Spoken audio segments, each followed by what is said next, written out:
I'm Mike McDermott.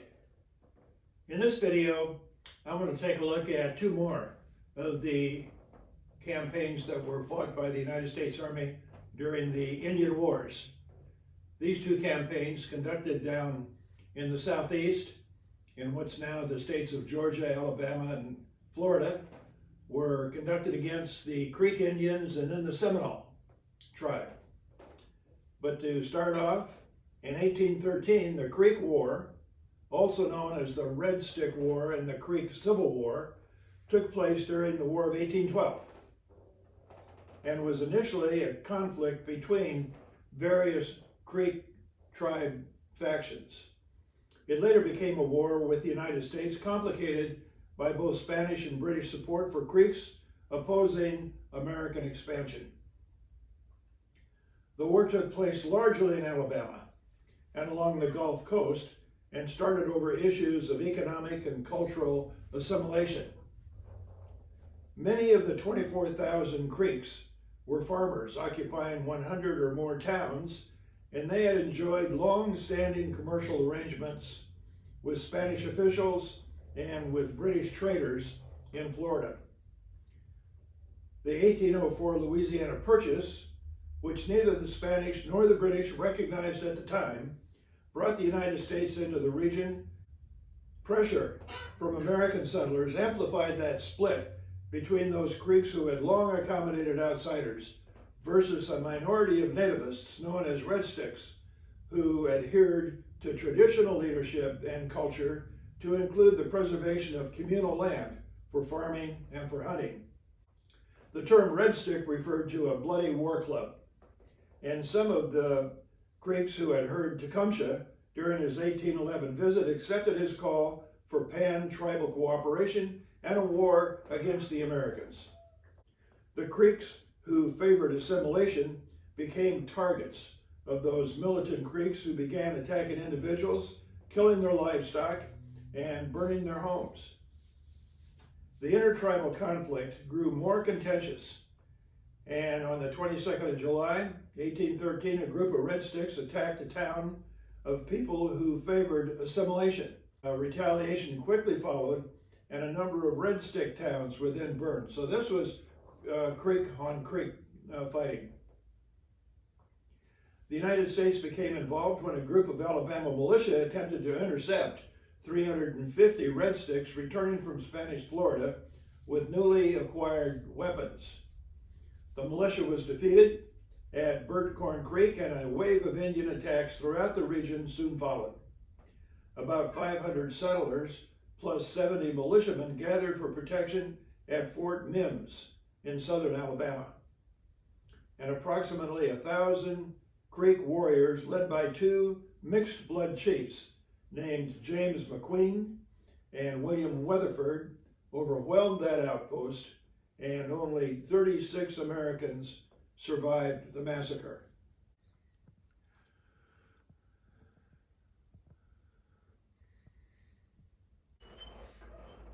Outrage galvanized the American government, and a number of states, including Georgia, Tennessee, Mississippi, and both North and South Carolina, raised militia to attack the Creeks.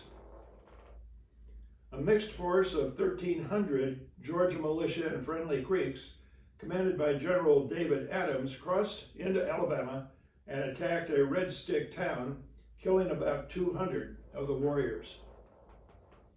And then General Adams' camp was assaulted by 1,300 Red Sticks, the largest group of Creek warriors to assemble during the war.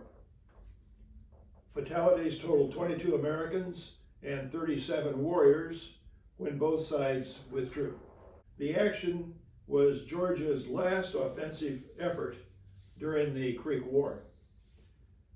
General Andrew Jackson, recovering from a dueling wound at his home near Nashville, Tennessee, was ordered to take the field with troops raised in Tennessee. Advancing with an army of 3,500 men, he intended to eliminate the Creek threat and then continue into Florida to destroy the Spanish outposts and the English traders who had been supplying the Creeks with arms and ammunition. En route, he met a Cherokee chief who complained his people had been threatened by the Red Sticks also, to which General Jackson replied, "Brother, The hostile Creeks will not attack you until they have had a brush with me, and that will put them out of the notion. So General Jackson was focused on giving the Creeks a beating. During a stiff fight, General Jackson and his Tennesseans killed 186 Red Stick warriors before burning their town. And quickly following that success, General Jackson attacked and destroyed a neighboring Red Stick town, killing more of the resident warriors, while losing 20 killed and 126 wounded during the two fights. Among the militiamen was the experienced Indian fighter David Crockett. Short enlistments and few replacements reduced General Jackson's force to fewer than 1,000 men. After sparring with a large force of Indians fortified behind log barricades in the horseshoe bend of the Tallapoosa River, the Americans were forced to conduct a fighting withdrawal. By February 1814, General Jackson commanded a new force of militia, strengthened by an American Army regiment. And on the 27th of March, his 2,600 soldiers, augmented by 600 Creek and Cherokee warriors, attacked the 1,000 Red Sticks, defending their positions on that horseshoe bend of the river. An initial bombardment proved ineffective, and the Army troops, including Ensign Sam Houston, who would later become famous in Texas, led a charge to take the defended barricades. The battle was at close quarters and lasted into the night before the log defenses burned, ending the fight and effectively bringing the campaign to a close. 800 of the 1,000 Red Sticks were dead, and most of the others were injured when the Americans had 49 men killed and 157 wounded. General Jackson then dictated the Treaty of Fort Jackson, forcing the Creeks and the Cherokee to cede over 23 million acres to the United States. He then invaded Spanish Florida and seized Pensacola from a mixed force of 600 British and Spanish troops who were supplying and training Red Stick warriors.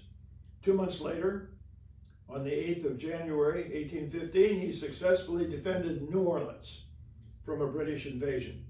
So General Jackson was busy. In 1825, Secretary of War John Calhoun recommended that the Great American Desert, west of the Mississippi River, be set aside as a permanent Indian territory and that the eastern Indians be moved there to find a permanent home. The term Great American Desert, of course, was labeled on early maps, and it was assumed that land west of the Mississippi was simply inappropriate for settlement or for agriculture. 5 years later, the president was authorized to exchange land beyond the Mississippi for lands then held by the tribes in the various states and territories. President Jackson then began negotiating and implementing removal treaties with the eastern tribes. Those were removals that were supervised by the Army. In 1832, the 20,000 Creeks living in Alabama became subject to the Treaty of Cassetta that divided tribal land into individual allotments. Alabama also abolished tribal governments and forced the Creeks to become citizens of the state and live under state and federal law. Creeks who resisted were forced to sell their allotments and move to the Indian Territory west of the Mississippi. The Creeks appealed to General Jackson for federal protection from Alabama law and were refused. The president's attitude toward Indians had not changed after gaining the White House, and he continued to favor their removal. In Alabama, land speculators and squatters soon began defrauding individual Creeks out of their allotments, and by 1836, fighting broke out again. Describing the situation as a war, government officials argued that the Creeks had forfeited their treaty rights because of the conflict. General Winfield Scott was dispatched with federal troops to end the violence, and in 1837 the Creeks were removed to the Indian Territory while their land was made available to white settlement. The Creek Nation was one of the 5 civilized tribes, which included the Cherokee, the Chickasaw, the Choctaw, and the Seminole. And they were forcefully relocated on a journey that became known as the Trail of Tears. Of the 15,000 Creek Indians who started their trek in 1837, 1,500 died en route to the Indian Territory. In something of an extension of the Creek Wars, the Seminole Wars were a series of campaigns spanning a period of 41 years. Taken together, the Seminole campaigns were the longest and the most expensive campaigns, both in human and monetary terms, of all the Indian wars fought by the United States.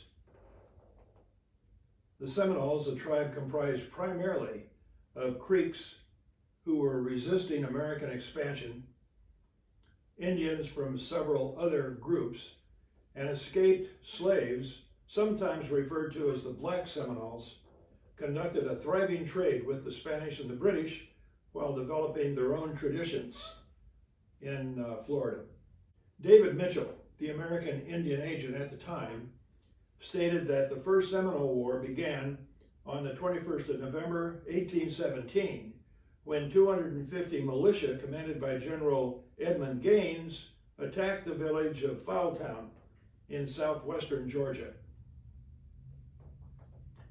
The attack resulted from a dispute between the commander at Fort Scott, located on the Georgia-Florida border, and Indians over the use of lands that had been ceded under the provisions of that Treaty of Fort Jackson.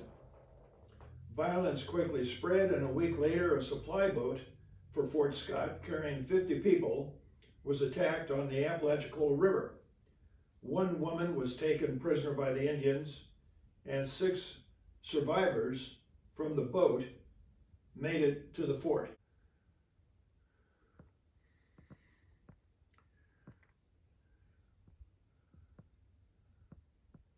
In response, Secretary of War John Calhoun ordered General Andrew Jackson to invade Florida and punish the Indians while not attacking Spanish installations.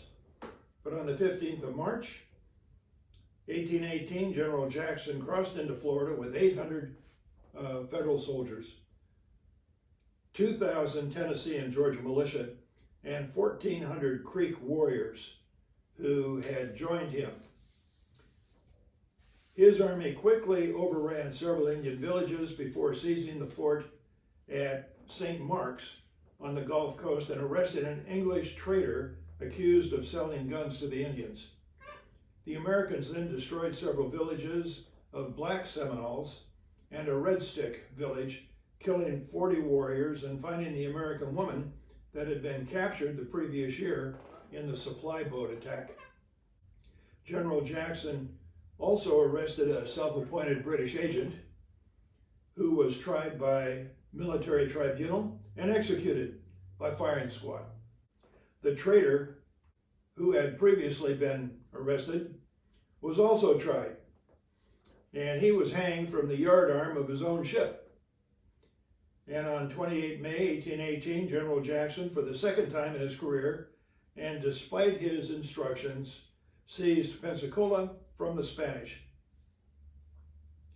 Leaving a military governor to control West Florida, General Jackson then returned to Nashville. The execution of the 2 British citizens caused an international uproar, which General Jackson simply ignored. And the following year, Spain ceded Florida to the United States. Effective government was slow in coming to Florida, and in 1822, Captain John Bell, Provisional Secretary of the Florida Territory and agent to the Seminoles, estimated that there were about 22,000 Indians holding approximately 5,000 slaves in that territory. Located primarily along the Apalachicola River, the Suwannee River, and down the west coast to Tampa Bay, he wrote 2/3 were refugees from the earlier Creek Wars with no claim to land in Florida.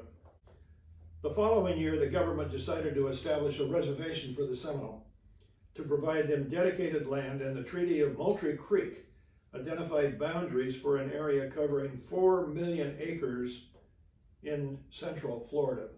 The Indians were slow to move from their villages as food was scarce, and there were clashes with settlers who were already on part of the land, and fights with white slave catchers who were down from Alabama and Georgia over the ownership of some of the black slaves being held by the Seminoles. In 1832, the Treaty of Payne's Landing required the Seminoles to relocate to the Creek Reservation in the Indian Territories, west of the Mississippi River, and that was because many of those Seminoles were in fact Creeks. Indian resistance was widespread, and in 1835, after a series of failed negotiations, the government ordered forceful relocation. A letter from President Jackson to the Seminole chiefs contained the warning, quote, "Should you refuse to move, I have directed the commanding officer to remove you by force." Well, the result was an upsurge in attacks on settlers, and in December, a company of 110 militia was ambushed. 2 of the soldiers managed to escape by playing dead. So the Seminoles were serious fighters. Some whites were sympathetic to the Indian situation, such as Major Ethan Allen Hitchcock, who wrote, "The government is in the wrong, and this is the chief cause of the persevering opposition of the Indians, who have nobly defended their country against an attempt to enforce a fraudulent treaty. The natives used every means to avoid a war, but were forced into it by the tyranny of our own government." Major Hitchcock was in a distinct minority, as a series of military operations entailing ever larger numbers of troops took the field to subdue the Seminole Indians. Generals Edmund Gaines, Winfield Scott, and Thomas Jessup, and Colonels William Harney and Zachary Taylor were all frustrated by the hit-and-run guerrilla tactics employed by small bands of Seminole warriors. Army leaders eventually organized a sweep of multiple columns, and on Christmas Day, 1837, Colonel Taylor's force of 800 Army soldiers and Missouri militia encountered 400 warriors defending a Seminole village. The Americans attacked through swampy water, sawgrass, and a tangle of brush, and at a cost of 26 killed and 112 men wounded, eventually forced the Indians to flee across the lake. Numerous operations up rivers and through swamps, to include the Everglades, slowly began to defeat the Indians. During early 1842, the War of Attrition started winding down after various chiefs accepted money to surrender their people. Those Seminoles were moved into a reservation in southwest Florida, and the war was formally declared over on the 14th of August, 1842. In 1851, responding to settlement pressure, the government again decided to move the Seminoles to the Western Indian Territory, that is west of the Mississippi. And after offers of money, medals from President Fillmore, tours of northern cities, and signed treaties, the chiefs reneged and refused to allow their tribes removal. In August of 1854, Secretary of War Jefferson Davis initiated a program to force them to move by opening Indian land to settlement and increasing the military force in Florida.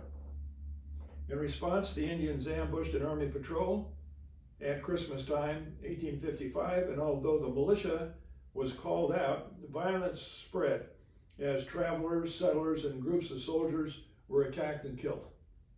Using metal boats, the troops penetrated deep into the swamps and began destroying villages and crops and capturing Indians. At the same time, the Seminole were granted a reservation in the Indian Territory separate from the Creeks, plus a cash payment to relocate. Starving and defeated groups began to surrender, and 163 Seminoles departed for the Western Indian Territory in 1858. And in December of that year, another 75 Seminoles agreed to relocate, while a small band remained in southeast Florida, inland from Miami. Another small band of Seminole was north of Lake Okeechobee, and small isolated groups survived in the wetlands of South Florida. While the conflict eventually opened land for American settlement, it also destroyed most of the Seminole Nation at an estimated cost of $20 million and 1,466 soldiers who had been killed, while no Army commander enhanced his own reputation pursuing his mission in Florida's swamps and sawgrass. The Seminole Wars can provide a useful object lesson for students who are interested in the advisability of attempting to militarily defeat a tenacious guerrilla adversary who is committed to his independence.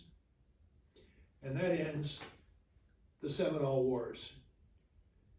I look forward to any of your comments, and pending that conversation, God bless America.